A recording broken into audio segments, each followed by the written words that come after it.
He didn't just humiliate her, he paraded the wreckage. Edmund walked into the grandest ball of the Bath season with a silk-draped heiress on his arm, making certain that everyone in the room, especially her, understood exactly what £25,000 had purchased. She stood near the refreshment table, bracing herself for the whispers, the sideways glances, the slow public unravelling of everything she had left. Then the orchestra faltered. The crowd split down the middle, and the coldest, most unreachable man in England walked straight past the bride, and stopped in front of her instead. Grief, Eleanor had come to understand over the last 4 months, was not weeping in a darkened room. It was a muscle. And hers had been clenched so long she feared it might snap something inside her before the night was through. The ballroom at Marchmorn House was a furnace of candle smoke, crushed velvet, and too many bodies pretending not to watch one another. 400 guests packed the floor, their collective heat pressing damp against silk collars and powdered throats. Eleanor stood near a fluted stone column at the edge of the room, precisely where the impoverished daughters of dead viscounts were expected to remain. Her lemonade had gone warm an hour ago. It tasted of tin against her tongue. She was studying the gilt cornice above the dance floor, anything to keep her eyes from wandering, when the footman struck his staff against the boards. Mr. Edmund Halloway and Mrs. Sophia Halloway. The name dropped into the room like a stone through ice. The string quartet's reel seemed to catch on itself, the cellist dragging his bow half a beat too long. Then came the ripple, heads turning, fans snapping open to hide hungry mouths, 100 conversations bending toward the same wound. Eleanor did not flinch. She did not lower her eyes. She kept her chin level, though something cold and hollow opened beneath her ribs, a vacuum where her breath used to sit. Edmund stood at the top of the short staircase, looking both exactly as she remembered and entirely unrecognizable. The easy, boyish smile was still there, the one that used to promise her a cottage near the coast and a quiet, ordinary life. But the frayed cuffs of his old brown coat were gone. Tonight he wore deep green superfine, tailored so precisely it looked cut from a single unbroken thought, a waistcoat embroidered in gold thread heavy enough to catch every candle in the room. He had sold his freedom. It appeared the transaction had also purchased him a spine. Beside him stood the reason for the gold thread. Sophia Halloway was the only daughter of a shipping merchant from the north. Barely 19, round-faced, dressed in French silk so costly it seemed to glow of its own accord. Diamonds weighted her ears and throat, the same stones the gossip sheets had priced, quite openly, at £25,000. £25,000. That was the precise sum for which 3 years of Eleanor's life had been traded. 3 years of stolen afternoons, of letters folded into the spines of borrowed books, of a proposal whispered in a library after midnight. When Edmund's father had died suddenly the previous winter, leaving behind nothing but debt and a collapsing estate, Eleanor had understood immediately what it meant. She, too, was the daughter of a ruined house. She had no fortune to offer him. She had braced herself for a painful, honourable parting. Instead, he had simply stopped writing back. For weeks later, she had learned of his engagement from the morning paper, printed in the same column as shipping notices and grain prices. He had not found the courage to break her heart to her face. He had let a printing press do it for him. Now, as Edmund descended the staircase with his bride clinging to his sleeve, Eleanor felt the room's attention shift, almost bodily, away from the newlyweds and onto her. She had become a ghost haunting the edges of their triumph. The older women watched her with the patient hunger of birds circling a wounded animal, waiting for a feint, a tear, anything worth repeating over tomorrow's tea. She drew a slow breath and tightened her grip on her fan, letting the carved wood bite into her palm. The small pain kept her steady. She would not run. She would not give this room the satisfaction of watching her break. She straightened her spine inside a gown 3 seasons out of fashion, and arranged her face into something calm, faintly bored, entirely unreadable. Edmund moved through the crowd accepting congratulations, laughing too loudly, shaking hands like a man auditioning for a part he hadn't quite grown into. He looked happy. He looked unburdened. The realization sat bitter on Eleanor's tongue, he wasn't suffering at all. The guilt she had imagined keeping him awake at night had been nothing but a story she'd told herself to survive the winter. He was simply a man who had made a sound financial decision, and he was pleased with the goods. Then, across the crowded floor, his eyes found hers. Eleanor stopped breathing. She expected him to look away, the coward's retreat she'd rehearsed for in her mind 100 times. Instead, he leaned toward Sophia and murmured something. The young bride's gaze followed his, landing on Eleanor by the column. Edmund adjusted his cuffs, squared his shoulders, and began steering his wife directly through the crowd, toward her. The sheer nerve of it! He was coming over. The room parted for them, not out of courtesy but out of naked curiosity. Nearby, Lady Fenwick stopped speaking mid-sentence, her fan frozen an inch from her mouth as she angled herself for a better view. Eleanor's mind raced. There was no etiquette for this, no polite formula for standing your ground while the man who discarded you paraded his purchase directly in front of you. The terrace door stood 10 paces to her left. She could vanish into the gardens and let the night swallow her whole. But to run was to admit defeat. To run was to confirm, for every whispering mouth in the room, that she was broken and weeping somewhere in the dark. She planted her feet. "Eleanor," Edmund said, stopping before her, and hearing her name in his voice again sent an unwelcome jolt straight to her chest. She kept her expression carefully blank, letting her gaze drift over his gold-threaded lapels before finally meeting his eyes. "Mr. Halloway," she said. Cool. Measured. Entirely without warmth.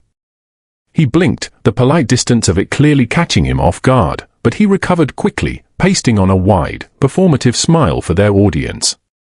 "It's been an age. I wasn't certain we'd see you tonight. You attend so few of the larger gatherings these days." "Because I cannot afford a carriage," Eleanor thought, and had to walk 2 miles in the damp to arrive here at all. "I find I've become selective with my evenings," she said instead, smooth as glass. "But the Marchmorn ball is always an entertaining diversion. One never knows what sort of spectacle one might witness." His smile tightened at the edges. He drew Sophia forward. "Allow me to introduce my wife. Sophia, this is Miss Eleanor Ashworth. We were childhood friends." Childhood friends. A tidy little box to file away 3 years of stolen kisses and broken promises. Sophia offered a hesitant, uncertain smile. Up close, Eleanor could see the powder caked carefully over a nervous flush. The girl wasn't haughty, she looked terrified, a merchant's daughter thrown into a sea of silk with nothing but her husband's name to keep her afloat. "It's a pleasure to meet you, Miss Ashworth," Sophia said, her northern vowels not quite smoothed away by elocution lessons. "Edmund has spoken so warmly of your family. It's such a pity about your father's stables. I heard they had to be sold along with everything else. The cruelty was entirely accidental." Eleanor could see that Sophia had simply reached for the first fact she remembered. But Edmund's face flooded red. He knew precisely how deeply the loss of her family home had cut.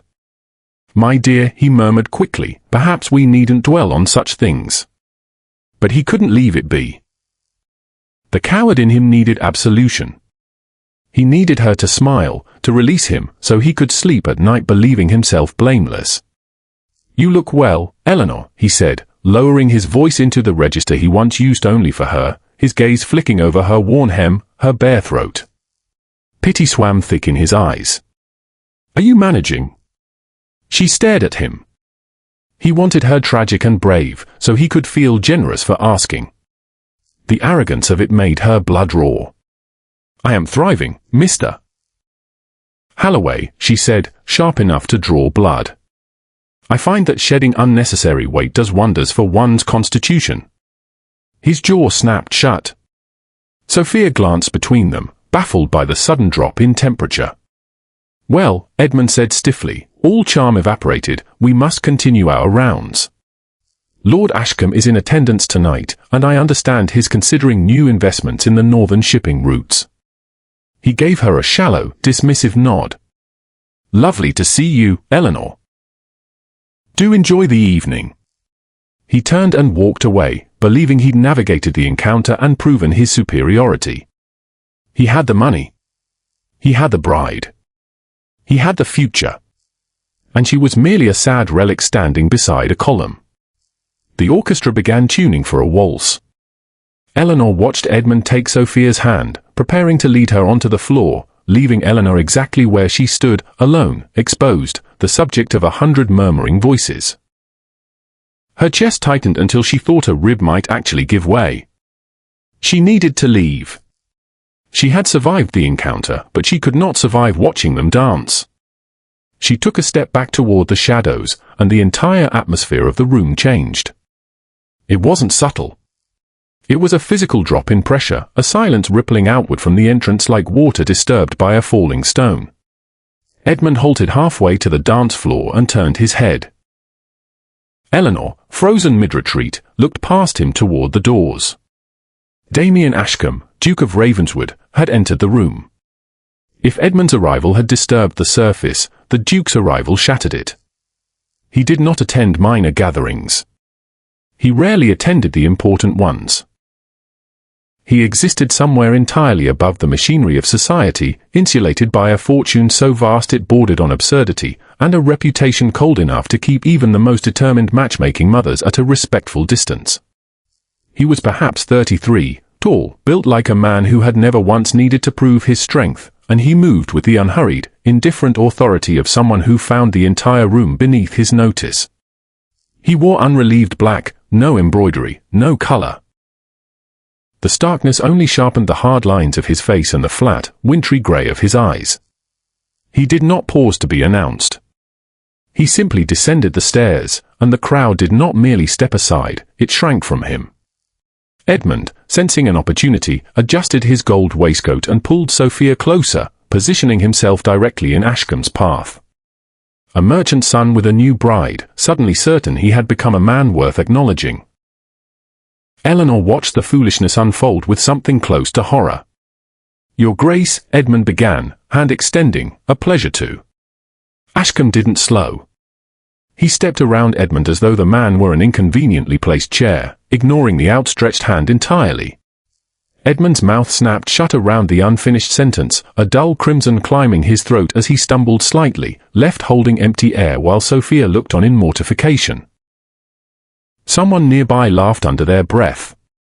But the Duke wasn't walking toward the center of the room. He was walking toward the column. Toward her. Eleanor felt the floor tilt beneath her slippers. Her pulse, which had been a slow, heavy drag, spiked into something frantic. She had never spoken a single word to the Duke of Ravenswood. She had seen him from a distance, across crowded theaters, high in the gallery boxes. They belonged to entirely different worlds. And yet he stopped precisely 2 feet in front of her. Up close he was even more overwhelming, the scent of cold air and cedar smoke, eyes the color of a winter sea fixed on hers with an intensity that held no pity and no mockery at all. The room had gone utterly silent. She could hear the faint hiss of the candles overhead. He bowed. Not the shallow nod of passing acquaintance, but a full, deliberate bow, the kind offered between equals. "Miss Ashworth." His voice was low, and it seemed to move through the floorboards themselves.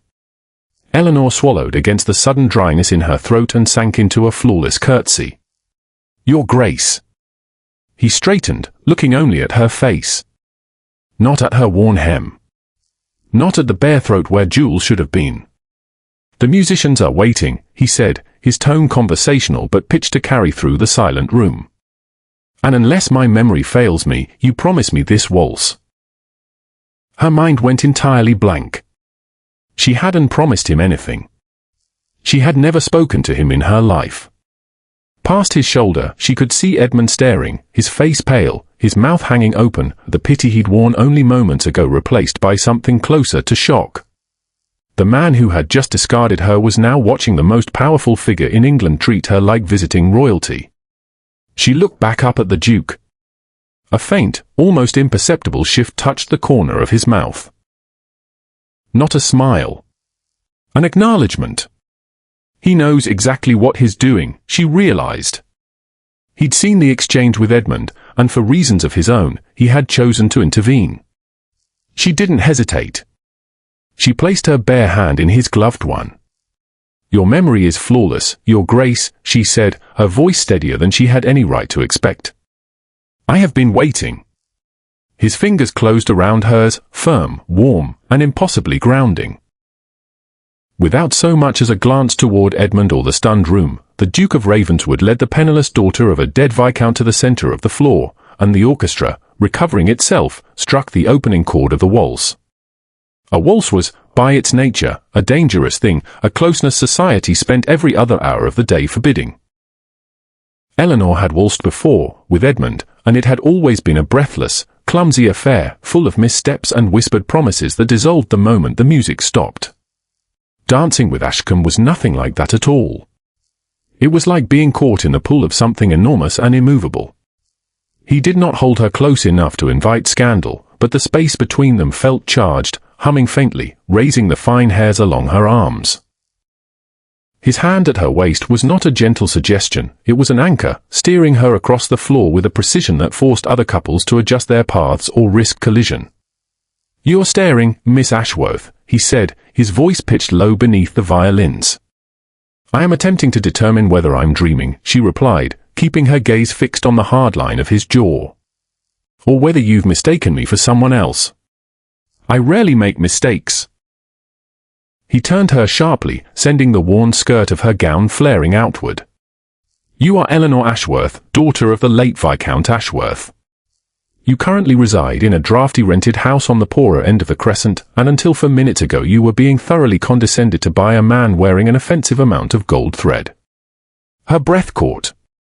"You are remarkably well informed." "I am observant." "There is a difference." His eyes flicked down to hers, unreadable. "And my observation led me to what? Pity for the discarded woman by the column." The word landed like ash. She had refused Edmund's pity. She would not accept it from a duke, however spectacular the rescue. "Pity is useless," Ashcombe said flatly, before she could answer. "It solves nothing, and it insults the person it's offered to. I do not deal in it." "Then why did you do it?" "2 reasons." He steered them neatly around a lumbering baronet and his terrified partner. "First, Holloway was standing directly in my path, and I dislike altering my course for men who purchase their manners from the same catalogue as their carriage horses." A short, startled laugh escaped her before she could stop it. The sheer arrogance of the statement looped all the way around into something brilliant. "And the second reason?" "The matchmaking mothers," he said, without a flicker of humour. "Lady Fenwick has been attempting to corner me since I arrived. She has 2 nieces in want of a title. By singling you out, I have derailed her strategy entirely. The gossips will spend the rest of the evening trying to decipher why I chose you, which buys me precisely enough time to drink a glass of port and leave without being ambushed." It was a transaction. The realization should have stung, instead it did the opposite. It settled the frantic beat of her heart. This wasn't a fairy tale. This was geometry. 2 lines of mutual convenience crossing at exactly the right moment. He needed a shield. She needed an exit. "I see," she said, relaxing a fraction into his hold. "I am a tactical diversion. The best ones usually are." He studied her, something faintly surprised moving behind the grey of his eyes. "You are not insulted."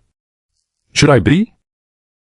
"You have provided me an exit from an intolerable situation, humiliated a man who sorely deserved it, and done so without treating me as though I might shatter. I consider that a fair exchange for serving as your temporary barricade against Lady Fenwick." A beat of silence passed between them as the music swelled toward its close. "You have a remarkable pragmatism about you, Miss Ashworth." "Poverty breeds pragmatism, Your Grace.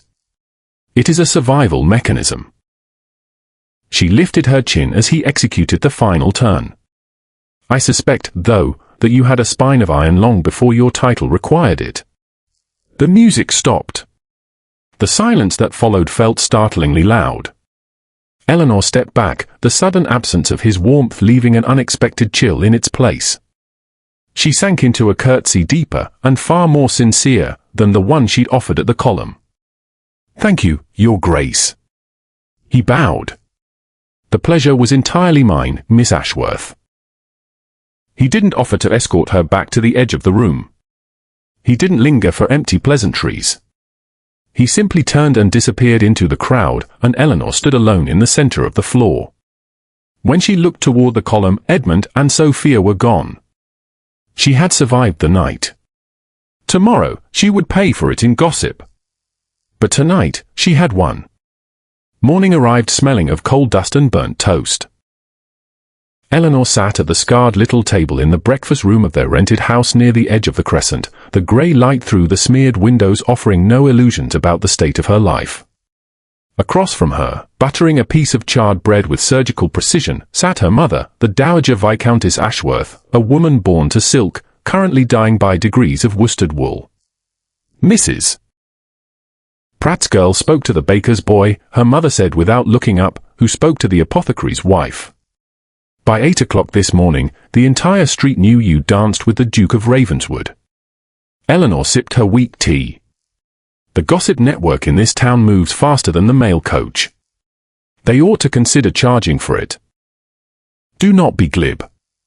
This is not a laughing matter.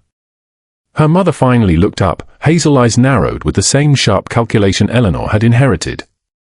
"You made a spectacle of yourself." "I was standing by a column, Mother. The Duke approached me. Was I meant to refuse him in the middle of a crowded ballroom?" She set her cup down with a sharp click. Besides, it served its purpose. Edmund looked as though he might swallow his own tongue. Her mother's expression softened, briefly, before the familiar rigidity returned. She knew about the letters. She had been the one to hand Eleanor the morning paper the day Edmund's engagement was printed. "Spite is an expensive luxury, Eleanor. We cannot afford it. A man like that used you to make a point, or cause a stir, or nothing more.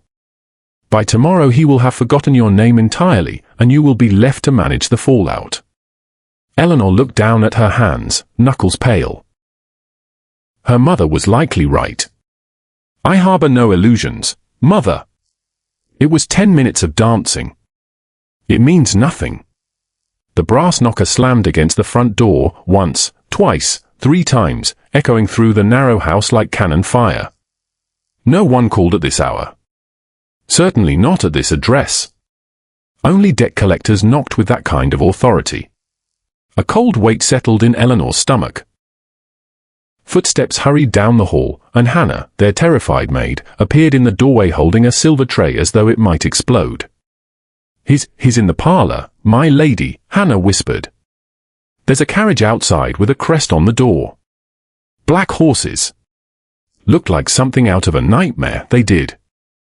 Eleanor's mother rose slowly and lifted the calling card from the tray. The silence stretched thin enough to snap. "Mother. It is the Duke of Ravenswood. He rarely makes mistakes." 10 minutes later, having smoothed her hair and pinched color into her cheeks, Eleanor stepped into the low-ceiling parlor. In the vast ballroom the night before, Ashcombe had looked imposing. Here, in this shabby little room with its threadbare rug, he looked entirely out of scale, too large, too sharp, too real for a space built for fading memories. He turned from the window as she entered. His flat grey eyes moved over her mended morning dress without a flicker of judgment. "Miss Ashworth." "Your Grace. This is a surprising honor. We rarely receive callers at this hour. I do not keep to conventional schedules." He studied her directly. "I have a proposition for you." She crossed her arms. "If this concerns last night's diversion, no payment is required." Watching Edmund's face was compensation enough. A faint shadow of amusement crossed his face. "I am aware. But last night proved something to me. It proved you can hold composure under public pressure that would break most people. It proved you require no flattery. And it proved you possess a rather ruthless sense of pragmatism. Are you cataloguing my flaws, Your Grace?" I am listing your qualifications. He stepped closer, and the scent of cold air and cedar filled the small room. I require a wife. The words hung in the dusty light. Eleanor waited for the punchline, for some cruel twist that would reveal the whole thing as a joke. His expression didn't shift. He looked like a man discussing the purchase of a ship. I beg your pardon. I require a wife, he repeated, and I believe you are the most logical candidate. She let out a breath that was half laugh, half disbelief, and turned toward the cold fireplace.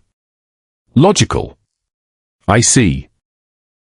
You arrive at 10 in the morning, bypassing every law of courtship and sanity, to propose marriage, because I am logical. Courtship is a waste of time, he said, unbothered. A theater of false promises where two people pretend perfection until the ink dries on the register. I have no interest in reciting poetry, Miss Ashworth.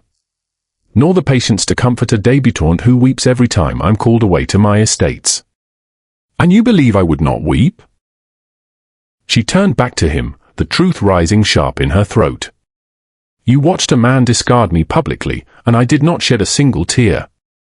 Is that your evidence? You stared down the man who betrayed you and insulted him to his face. You are not fragile. I am penniless, your grace. She threw it at him like a weapon, daring him to flinch. My father left £40,000 in debt. We rent this house month to month, and my mother's pride is the only thing standing between us and the poorhouse. I have no dowry. No connections. I am a social liability. I have more money than most of the Crown's treasury, he said evenly. £40,000 is a rounding error in my ledgers. I do not need your money, and I do not need your connections. I need your temperament. He gestured toward the small sofa. Eleanor sat, rigid on the edge of the cushion, while he remained standing. My title, he began, voice dropping into something colder and more businesslike, comes with an absurd weight of expectation. I am expected to produce an heir. To host. To participate in the endless carousel of the season. I have avoided it for a decade, but the pressure has become a logistical inconvenience. A logistical inconvenience, she repeated dryly. You speak of marriage as though it were a leaking roof. It is a matter of management, he corrected. If I marry a conventional debutante, I will be expected to play the devoted husband, musical evenings, painted drawing rooms, feigned enthusiasm. If I marry you, we will have an understanding instead. And what, precisely, does that understanding entail? A partnership of convenience. His eyes held hers, unwavering. You will hold the title of Duchess. You will have full access to my accounts.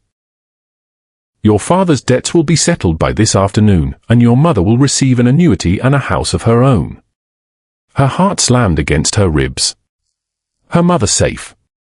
The debt's gone. Months of crushing anxiety cracking open all at once. She fought to keep her expression steady, certain her eyes betrayed her. In exchange, he continued, you will manage my households, run the social obligations I cannot avoid, and serve as a buffer between myself and society. You will ask nothing of my private affairs, and you will expect nothing, his jaw tightened almost imperceptibly, in the way of affection. There will be no romance, Eleanor. I am not capable of it. This is a transaction. She studied him, cold, beautiful, entirely without softness. Edmund had promised her love, whispered it in the dark, and then sold her for a dowry without a second thought. Love, she had learned, was the most dangerous currency there was. It lied. Ashcombe was offering something else entirely. Honesty. Brutal and unromantic, but honest. You want a manager for your life, she said finally. A well-dressed shield to keep the world at bay. Precisely. And the matter of an heir. She forced the words out, refusing to flinch. The marriage must be consummated to be legally sound. Beyond that, the frequency of our arrangement is entirely at your discretion. I will not force myself upon you. A heavy silence fell. Outside, a cart rattled over the cobblestones, a small, sharp reminder of the world she currently occupied. She thought of Edmund's pity, of Sophia's diamonds, of the long, cold winters this house had already given her. Then she looked at Ashcombe. Not a savior. A businessman closing a deal. But he was offering her the one thing Edmund had taken, power. "If I agree," she said slowly, "I will not be a silent shadow in your house. I will run your households exactly as I see fit. If I am to be your shield, I will forge the metal myself. I would expect nothing less." He paused. "Your mother will leave for her new home the moment the papers are signed. I will not have her subjected to a hasty wedding scandal." Eleanor rose, smoothing her mended skirts. She was 22, entirely unloved, and about to sell herself to a man who claimed to feel nothing at all. And yet, for the first time in 4 months, she felt strangely, thoroughly invincible. "Draft the contracts, Your Grace." She held out her hand. "You have yourself a duchess." He took it, his grip warm and firm, exactly as it had been on the dance floor. "My solicitor will call at 3. They married 3 days later in a nearly empty stone chapel on the edge of the city.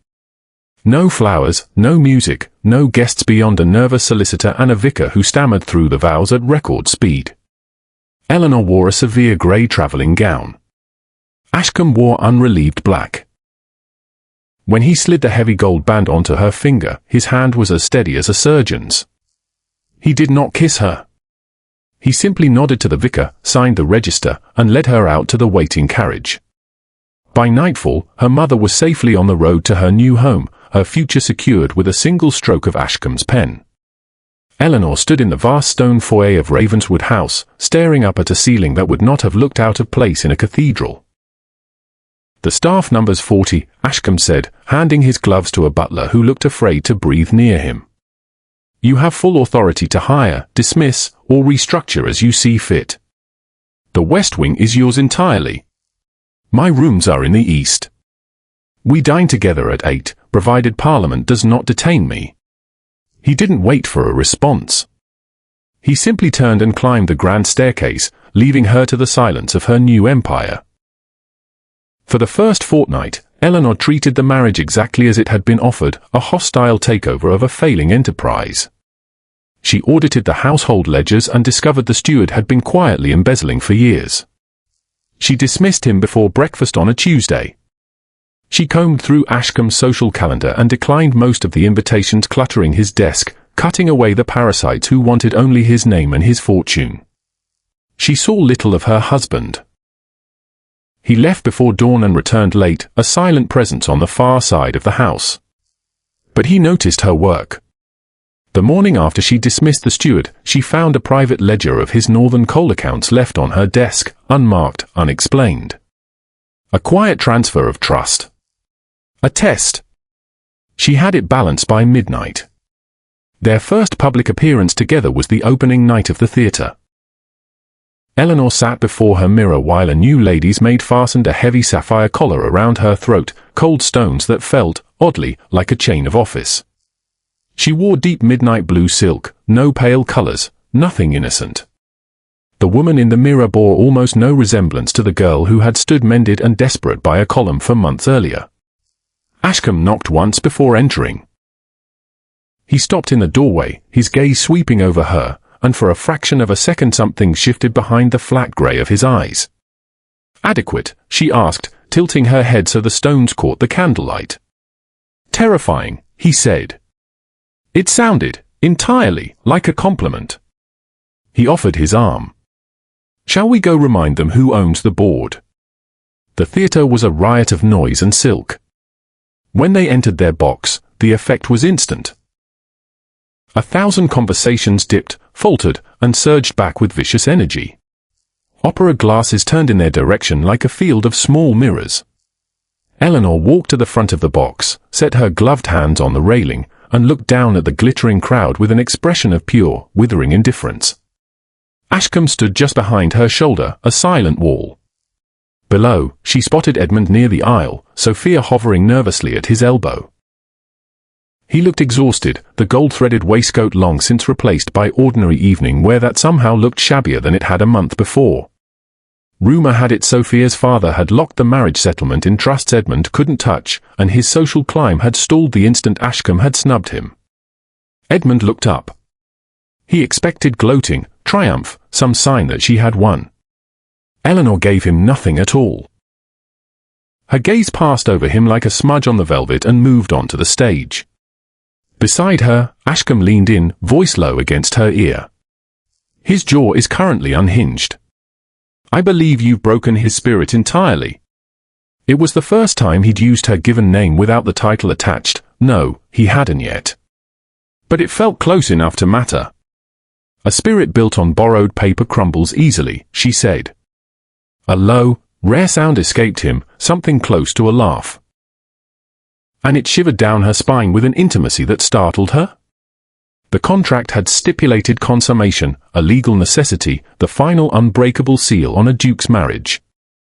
They had avoided it for a month, hiding behind separate wings and conflicting schedules.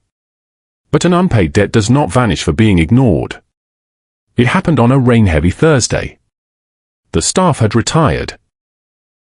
Eleanor sat in her bedchamber reading by lamplight, dressed in a simple linen nightgown, her hair loose over her shoulders. The connecting door, locked since her arrival, clicked open. Ashcombe stepped through, out of his severe coats, in only a loose shirt and dark trousers. Without the tailoring, he looked larger, more human, entirely unguarded. He didn't approach the bed.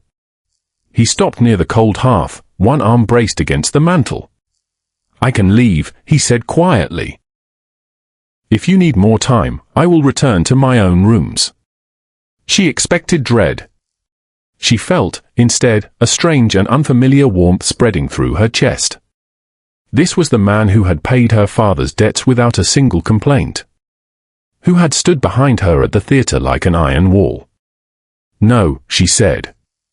I do not require more time. He crossed to the bed and sat at its edge, the mattress dipping under his weight. He didn't reach for her immediately. He studied her face, the tension in her jaw, the faint tremor in her hands where they gripped the sheet. I am not Edmund Halloway, he said, low and rough. I do not whisper promises I cannot keep. But I give you my word, Eleanor, I will never intentionally cause you pain. It was, without a single flourish, the most romantic thing anyone had ever said to her, because it was entirely true. She reached out, her fingers trembling as they found the warmth of his chest through thin linen. He drew a sharp breath, his eyes darkening to storm grey, and when he finally kissed her there was no hesitation and no cruelty in it at all, only a careful, devastating attention that dismantled every wall she had spent months building. When it was over, he did not retreat to his own wing. He pulled her against him, wrapping the blankets around them both, and the steady drum of his heartbeat beneath her ear felt, absurdly, like the safest place in the world. By morning, everything between them had quietly rearranged itself. They did not speak of the night before, but the silence had lost its hollowness. Eleanor began carrying tea into the East Wing while he worked. Ashcombe began seeking her opinion on parliamentary matters, pacing her sitting room as he dismantled his opponent's arguments aloud. She learned that he despised society because his father had used it as a weapon, cold, manipulative, destroying rivals through reputation alone. He had built his indifference as armor, brick by brick, long before she'd ever met him. They were two people the world had broken in different ways, fitted together with unlikely precision. But a marriage built on a defensive wall is only safe until the wall is breached. It happened 3 months later, at a sprawling summer masquerade held in a glass conservatory on the edge of the city. Ashcombe had been cornered near the smoking room by a cluster of politicians. Eleanor, in a black lace domino mask and a gown of crushed silver, had slipped out onto the terrace to escape the heat of the orchids. She was standing at the stone balustrade, looking out over the dark lawns, when she heard uneven footsteps behind her. You look thoroughly miserable, Eleanor. She didn't need to turn to recognize the slight slur, the insecure lilt beneath it. Edmund. She turned slowly. He leaned in the doorway with a half-empty glass of brandy, older than she remembered, the boyish charm strained thin over something bitter. Mr. Holloway. You're intoxicated.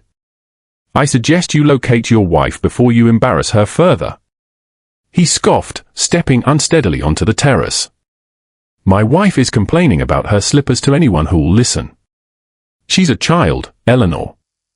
A child who believes money solves everything. Then you should have no complaints. That was precisely the arrangement you negotiated. He flinched, brandy sloshing over his fingers. He came closer, eyes dragging over the silver silk of her gown, the diamonds at her throat. And look at you. The Duchess of Ravenswood. The most powerful woman in the city. You sold yourself for a title, Eleanor. You married a man who looks at you like furniture. Something cold and furious settled over her. She didn't step back. She let him close the distance until she could smell the sour wine on his breath. His cold, Edmund pressed, voice dropping, manufacturing an intimacy long dead. He feels nothing. I know you, Eleanor. You need warmth. You're dying inside that stone house. His hand closed around her forearm, not gentle, but desperate and possessive. She looked at his hand, then at his flushed, pathetic face. Remove your hand, Edmund, she said softly, before I have it removed for you. I'm trying to tell you I made a mistake, he hissed, gripping tighter. Sophia's father has locked away every shilling. I have nothing. If we could just... If we could what? Her voice cracked like a whip. Carry on in the shadows? You think I would risk a dukedom to sneak about with a man who couldn't even end things to my face? A man who let a newspaper do his cowardice for him. His expression twisted. You loved me. You threw yourself at the first title that offered to pay your debts because you were desperate. Release my wife. The voice didn't come from the doorway. It came from the dark edge of the terrace. Edmund froze, releasing her arm as though it had caught fire. Ashcombe stepped into the moonlight, not walking, exactly, but stalking, his frame swallowing the light from the conservatory behind him. He didn't look at Eleanor. His eyes were locked entirely on Edmund. Your Grace, I was merely... If you finish that sentence with a lie, Holloway, Ashcombe said, voice low and level, more dangerous for its calm, I will throw you over this balustrade and tell the magistrate you slipped. Edmund's bravado collapsed entirely. He looked at Eleanor, a silent plea for rescue. She stepped forward, placing herself in Ashcombe's line of sight, not to protect Edmund, but because she recognized the violent tension coiled in her husband's shoulders. He isn't worth the scandal, Damien, she said quietly. He was just leaving. Ashcombe's eyes snapped to hers, blazing with something raw and entirely unguarded. He looked at the faint red marks already forming on her arm. A muscle jumped in his jaw. Get out of my sight, Holloway, he said, still not looking away from her. If I see you within 10 feet of my wife again, I will ruin you completely. Buy your debts, seize your assets, and ensure you rot the rest of your life in a debtor's cell. Walk away. Edmund didn't wait to be told twice. He fled back into the crowd, disappearing like something small and frightened. Silence settled over the terrace. Ashcombe closed the distance between them, gently tracing the marks on her arm, his touch so careful it made her breath catch. He's a coward, Damien. He cannot truly hurt me. She looked up at him. The mask he wore for the world had slipped entirely, leaving a man who looked, for the first time, completely undone. Why are you so angry? Because he touched what is mine. He caught himself, and she flinched slightly at the word, the reminder of the transaction they had built their marriage upon. That isn't what I meant, he said, dragging a hand through his hair, ruining its severe lines. He turned to stare into the dark garden, wrestling with something heavy in his chest. The arrangement. The logical partnership. It was a lie. She stared at him. The ground seemed to tilt beneath her slippers. What do you mean, a lie? I told you I chose you because you were pragmatic. A logical candidate to manage my life.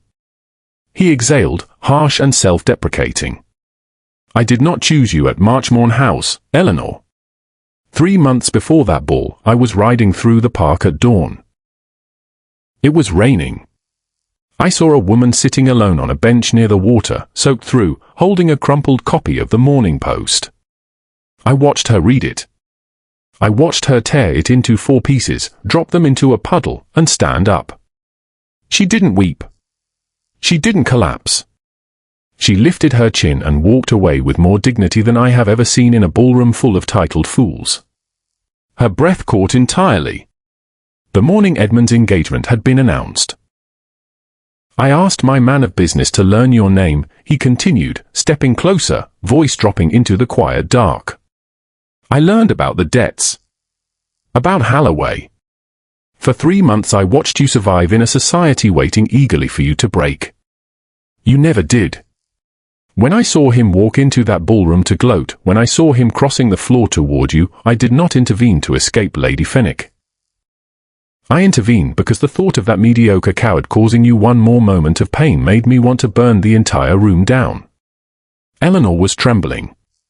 The cold, unreachable Duke, who had claimed to feel nothing, who had insisted he required only a manager for his estates. Then why offer me a business arrangement? Her voice cracked. Why claim you were incapable of affection? Why make it a transaction? Because if I had come to your door and told you I admired you, you would have thrown me out, he said honestly. You had just been destroyed by a man who promised you love. You didn't trust affection. You trusted a ledger. So I gave you one. I settled your father's debts. I secured your mother's future. I gave you a title to protect you from the wolves, because it was the only currency you would have accepted from me. He looked down at her hands, thumb smoothing over her knuckles. I wanted to give you the world, Eleanor. I had to pretend I was buying a housekeeper simply to get you to stand in the same room as me. A single tear, the first she had shed in 6 months, slid down her cheek. Ashcombe's face tightened in something close to panic. He caught it with his thumb before it could fall. Don't. Please. If this arrangement is intolerable now that you know the truth, I will step back entirely. You may keep the house, the accounts, everything. You need never see me again. Only do not weep because of me. You absolute, brilliant fool, she whispered. She reached up, fisted her hands in the lapels of his coat, rose on her toes, and kissed him, not careful, not contractual, but desperate and fiercely alive. He froze for half a heartbeat before a low sound tore out of him, his arms coming around her, lifting her entirely off the stone floor, kissing her back with all the restrained feeling he had buried for months behind cold civility. When he finally set her down, they were both breathless. She rested her forehead against his chest, listening to the frantic drum of his heart. Edmund promised me love, she said quietly into his coat, and it was a lie. You promised me nothing at all, and you gave me everything. His arms tightened around her. He pressed his face into her hair.